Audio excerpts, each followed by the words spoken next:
rushes to Azuma's office to turn on the news, and now they're able to witness the explosion as well. Azuma demands information, but nobody has details to share. Outside the plant, employees work hard to rescue all the injured people, take care of their wounds, and keep an eye on their contamination levels. Some workers take care of resealing the doors while the hose they were connecting to the wharf shows signs of damage. It seems the explosion didn't kill anybody, but the containment vessel is now exposed. Without the hose, they don't know how to proceed, but a worker shows up to announce the outdoor fire hydrants have hoses too, so they'll start the connection from zero. In Tokyo, reporters on TV discuss the chances of radiation danger, but TOPCO sends information that they still are okay. An employee explains to a worried Azuma that the building blew up because of hydrogen, not the reactor itself, so the initial high level of radiation caused by the explosion has returned to normal. At that moment TOPCO calls and informs Azuma's team that a power shortage will occur in the Tokyo area, so they would like to implement rolling blackouts.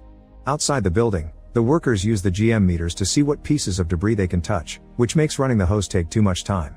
Yoshida calls them and tells them about the backwash valve pit, which right now should still be flooded from the tsunami. It's closer than the wharf, so they'll throw the hose there instead.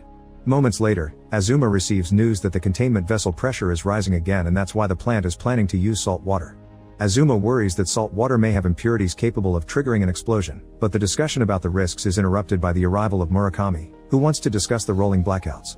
He explains that they must avoid a power peak or they won't have power to eventually restart each station, and the only way to avoid that is to split the Kanto area into 5 groups, implementing blackouts one by one.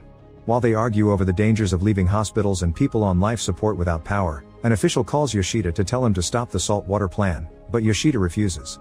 The other officials tell TOPCO to go ahead with the rolling blackouts, but if somebody dies, it'll be their responsibility. The news reached the TOPCO headquarters, and since they don't want to be charged with murder, they'll cut power to their high-demand clients to adjust. Then TOPCO calls the plant to stop the plan, and after a long argument,